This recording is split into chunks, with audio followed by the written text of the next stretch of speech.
All right, I have this Dom SV here, not a Dom S, but a Dom SV. So I just want to talk. You have this little interactive element that's on the side. Here's a little magnet that helps you line it up. Now I don't have all the pins in here. The point of this video is I'm going to front load it. I took out the first 3 pins, okay? Now what I want to talk to you about is I would highly suggest before you pick this, taking this out so you can understand how that mechanism works. You don't need magnetized. You could magnetize the tip of this. You don't need to. You don't need anything magnetized. So what you're going to do is if you are unlocking it clockwise, what you want to get used to is you want to push against the element. So the way I remember which way you need to do it is that when you're pushing against the element, turn clockwise. If you look here, see this wording right here? You're not going to want to go deeper than that wording, right? So I'll zoom in just a little bit so you can kind of see. Right, so that wording right here, the mechanism is going to be about up here, kind of halfway up it, okay? So we'll zoom out a little bit so you can kind of see. Okay, so what I'm going to do is when I'm pushing it to go clockwise, I'm actually going to first slide this up here and look for, I'm going to push pretty hard. I'm looking for like a little dimple. That's the pin, the very top of the pin. All right, let me just focus this real quick so it stays on that. All right, so I'm going to put halfway up and I'm going to slide it down. Okay, and I'm looking for the top of this pin. When you feel it, I'm going to push on it, which is going to kind of slow the, did you see my thumb move? So I'll reset it. Listen to the click. So what I'm going to do is I'm going to push on it and I'm actually going to push this way to help me with the counter rotation. I'm just going to slide in here. I'm feeling for the pin, top of the pin. There it is. And I'm going to push. Watch my thumb come back. And now I have just worked on that pin. Now I'm going to go after the pins like normal. So I'm not on this edge. I'm just going straight down the pin. So I'm going to push 5. I'm going to push 6. Sorry, I push 4. And I'm going to push 5 again. And now that's open. Now say you go the other direction. Instead of addressing if you're going counterclockwise, I'm not going to address kind of what I'm going to call the sidebar mechanism, that side pin first. I'm actually going to just address the regular pins first. So there is 5, there is 4, and now what's left is me sliding on this very edge at the top, feeling for that little nib between 4 and 5, and then I'm going to push on it. Now it's very hard for me to tell depth-wise. You might want to mark it, but it's doable. I found it, the top of it, and once you push it in, you got it open. So, again, note, pretty much for clockwise, start with the side. Counterclockwise, you can address the pins first, then work on the side. And at the end of me picking the entire thing and gutting it, I'll show you the inside so you can kind of understand why. There's actually more of an edge on one side than the other, and we'll go through that when I actually pick through the lock. So that's just starting pointers. So again, it's a little different than the S. The SV has that little mechanism. So I'm going to actually pick through it now and actually show you after I gut it, kind of the inside of it, okay? All right, continuing this pick, we're talking about the Dom V and some of the pins inside. So again, got that side mechanism. I'm going to go back and forth. Sometimes I got to address it more than once. Let's try doing a counterclockwise. That way I have to adjust the side pin later. Okay, so I'm going to apply some good amount of tension. You can see the bend there. And we'll try one binding.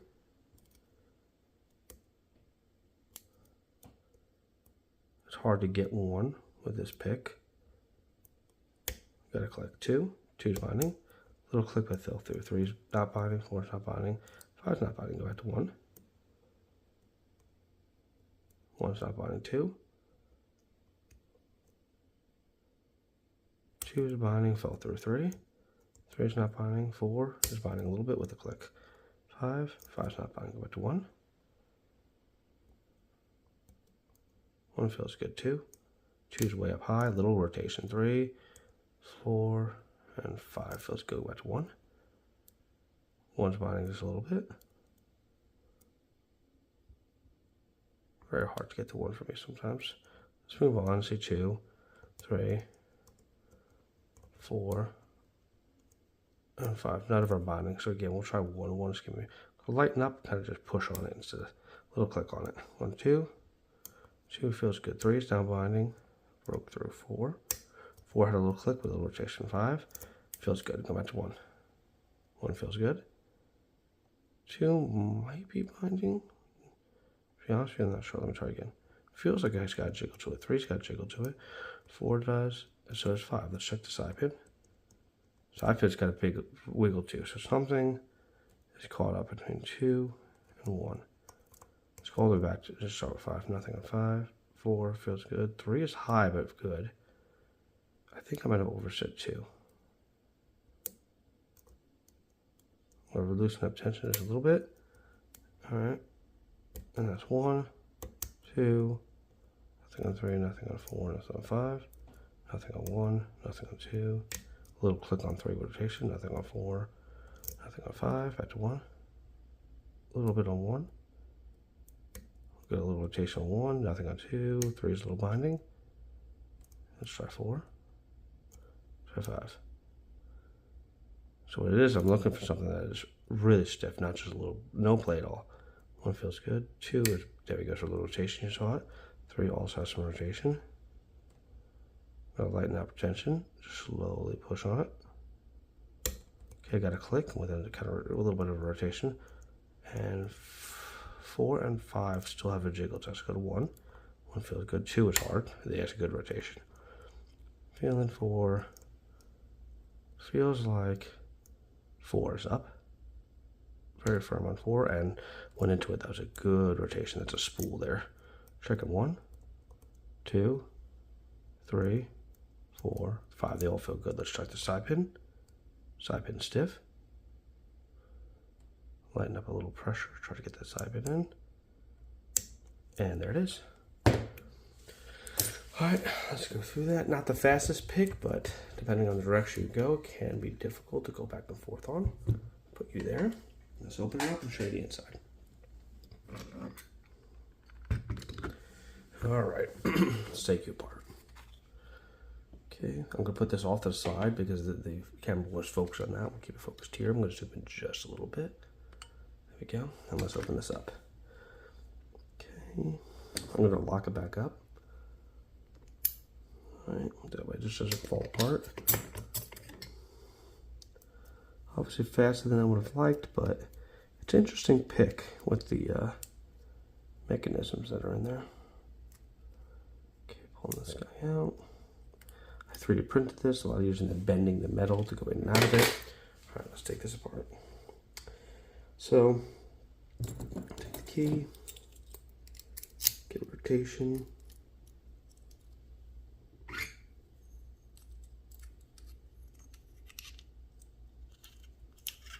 Alright, so let's take a look at this real quick, leave that in there. So if you look, you have your 5 pins plus this little side pin. I've not been good enough to get that out, but you'll see the other pin that goes into it. And if you look, you can see right here, that's what I was talking about, when you have an edge. So I'm going to show you the pin that goes in there. It almost has like a little edge to it. If you look, this pushes in. So if I take this out, okay, this pushes in. So it still gets caught going this direction. But go in this direction has much more of a lip. So when you turn it counterclockwise, you don't have to deal with, you basically can pick all these out and it doesn't get stuck into, you're trying to turn it against this huge edge.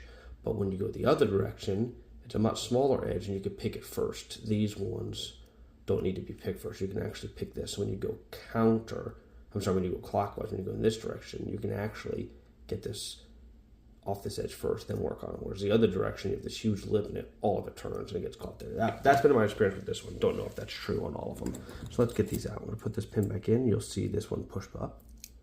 And it pushes up and makes it flat. Kind of hard to see in that, but it does, I promise you. Let's get this out. There's the first one.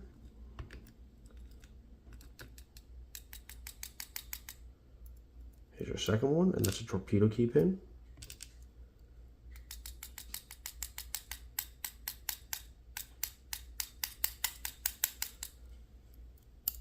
Okay, there is the third one.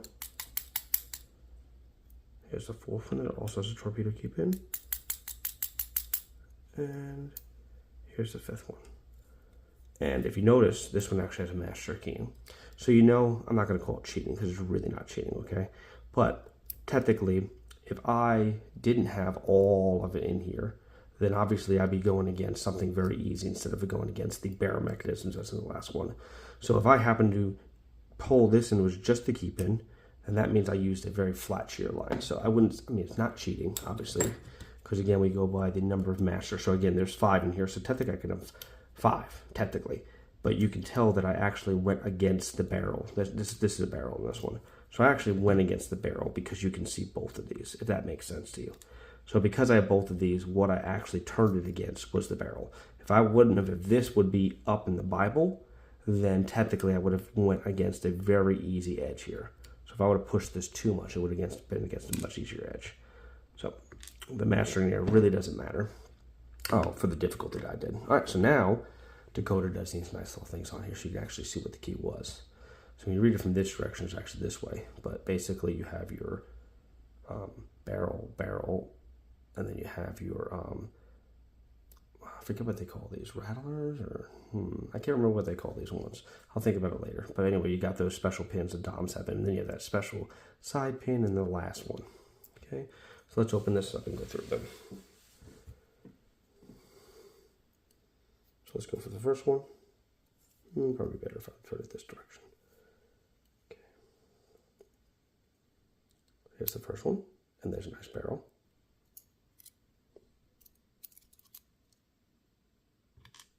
Okay, we'll take this spring out. Okay, we'll move to the next one down. Another barrel. Okay, so you got the barrel, so let's drop it. There's the barrel. Take the spring out. Okay, next one. Okay, there it is. So you saw it come out. Let's just dump it in. There you go, you see how that looks? Basically a spool with a tiny extra, kind of acts like a between a serrated and a spool. I'll give you a better view once I get everything out. But it looks like a little spool with an extra ring on it. Man, I cannot think of what it's called now. I'm going to take my finger and push this down because that's being a pain. Come on, turn over to the edge. Okay, so let's pull the next one out. Let's get the spring out first. Alright, so here is the next one. So there's the other one.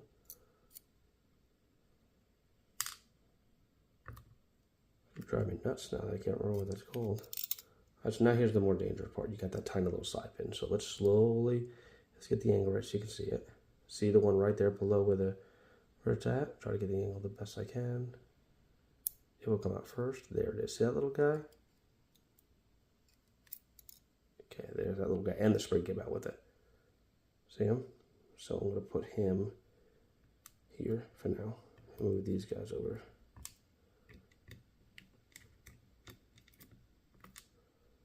Okay, there's that little guy right there. I won't separate him yet. And then you got your final pin way back here. Okay. And there is, get the angle so you can see it in focus. There's the last barrel. Okay. There's your last spring. Okay. You can kind of see that little hole. See it inside? All right, let's put you here. All right, so that's what it is. I'm going to give you a close-up of it. So there's your pins. So I have my torpedo key pins. I got my barrels. You can tell that's a different material. That's for drill protection, I'm sure. And then you have these little guys here, kind of the rattlers, you know, like a rattlesnake. Then you have that tiny little side pin that pushes into this little dimple right here. And you know you can take it out. I'm just not good at it, right? And then here's your less pins. Like I said, one more close-up of this mechanism right here. This is very dangerous. Do not lose these pins. The spring you can't even grab. That spring right there is even hard to grab. So I'm just going to show you with this. Even this pin I can't really grab very easily with these tweezers at risk of falling out. So just be really careful. These are really small. So I'm going to put it on the end. I'm going to hold it real tight. See it right there? So that's the mechanism that told you when the key is not in there. It sits in here like this. So when you're trying to turn it this way, really hard. So when you're turning it this way, when you're turning it in this direction, which is clockwise, I'm actually able to pick all these. I pick this one first to kind of goes over it here, and then I pick the rest. Whereas the other direction, I pick this one first, and I must be getting it right about there. Oh no, I'm sorry. When I'm turning it this direction, it's the last thing. So I'm able to pick all these. So this one's not pushing against it, and all of a sudden, when I get all these, all of a sudden you get this nice, good full set, and then you know it's in. Then there's your high pressure turn it. So I find it easier sometimes to pick it that direction. All right, that's it. Sorry for long-winded, but it's just an interesting design. I like it. It's not particularly a hard pick if you stick at it and you're good at your jiggle test, which you need to get good at anyway as you pick harder ones. I know I'll get it. It's just some are longer than others. So take your time with it and just enjoy the pick and just enjoy learning that jiggle test and feeling it out. That's all I got.